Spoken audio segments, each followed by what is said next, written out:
Blessed love to all. I greet you in the divine name of Kadamawe Haile Selassie. I'm the Honorable Priest Isaac. I am the ambassador of the Ethiopia Africa Black International Congress Church of Salvation to Antigua and Barbuda. I'm also the founder of the Priest Isaac's Institute of Holistic Knowledge and co-founder of Rastafari Experience Antigua. In recent months, the island nation of Antigua and Barbuda has seen a surge in crime and violence among the youth. A series of brazen daylight robberies have been captured on camera and have been featured on our nightly news. The business owner of Carlton Mini Mart in Parum, speaking to ABS News, says two armed robbers took them by surprise just before midday on Thursday. The armed men entered the establishment demanding money at gunpoint. I was at the counter speaking to the cashier, and then I just heard somebody saying, "Nobody move, this is a robbery." So I thought it was somebody making jokes, so I turned around laughing. When I turned around, I realized the gentleman had on, his face was covered and he had a flare gun in his hand. Then when I looked across, I saw another gentleman with an actual real gun in his hand, and he said, "Think we joking, we're not joking." And he just hopped over the counter, pushed the cashier out of the way, and just cleared out the cash register. About 6 of us in here, and I'm like, they're so brazen. There's so 6 of us around the counter, and they just walked in and just did their thing. Just 2 days ago, the body of a 15-year-old girl was found at Old Runaway Beach, hacked to death. Also, a recent shootout with the police resulted in the death of one suspected robber, while his apparent accomplices were wounded in the exchange, the youngest of which was 18 years of age.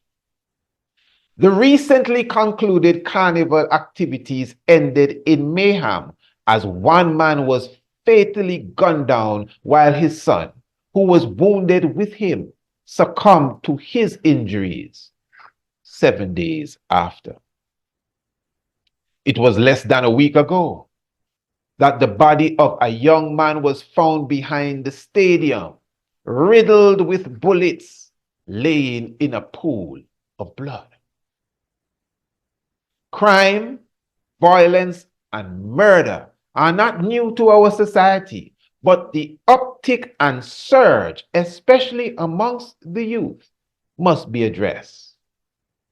As you know, our organizations have always been proactive rather than reactive to these situations. Yes, we can speak of beefing up surveillance and security, which is understood, but for much too long, we as a community have turned a blind eye to the concept that we speak so much about of it takes a village to raise a child.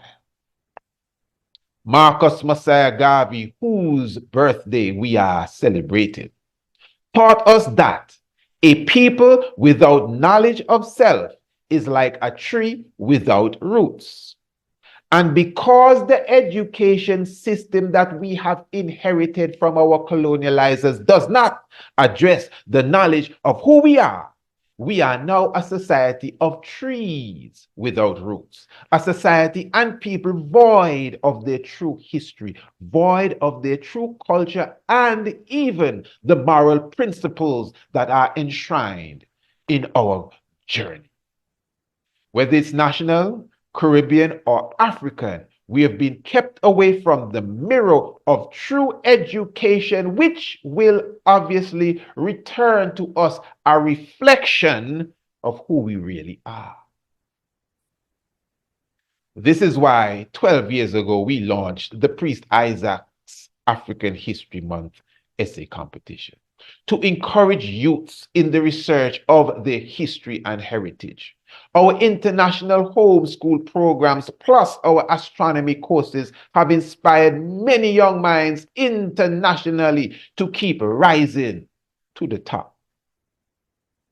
I have always applauded the government for its entrepreneurial funding program, as the ability to bring a business idea to life will prove itself very difficult without adequate financing.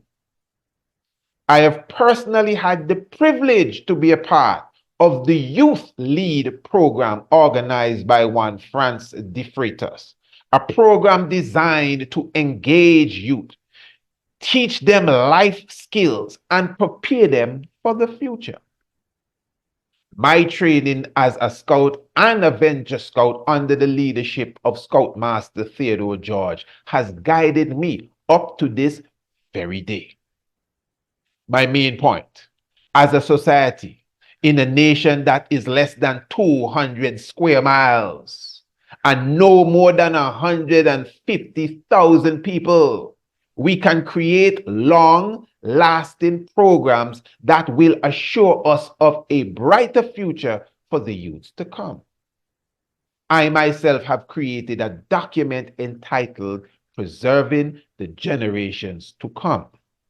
This document highlights in simple steps the ways and means of capturing our youth's attention while introducing and engaging them to knowledge of self from an early age. The document, Preserving the Generations to Come, can be seen on our website, which is priestisaacinstitute.com.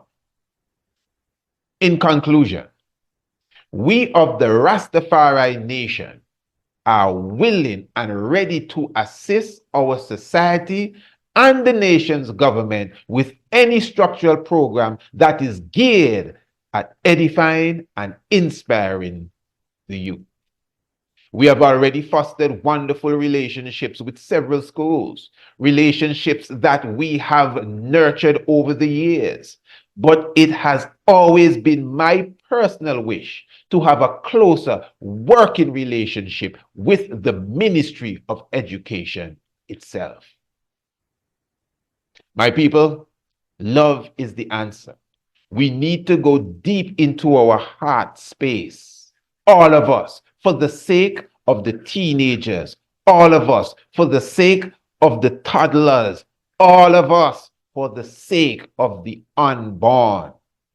We can do this, but it requires a rigorous program to capture the attention of the younger generation and those to come.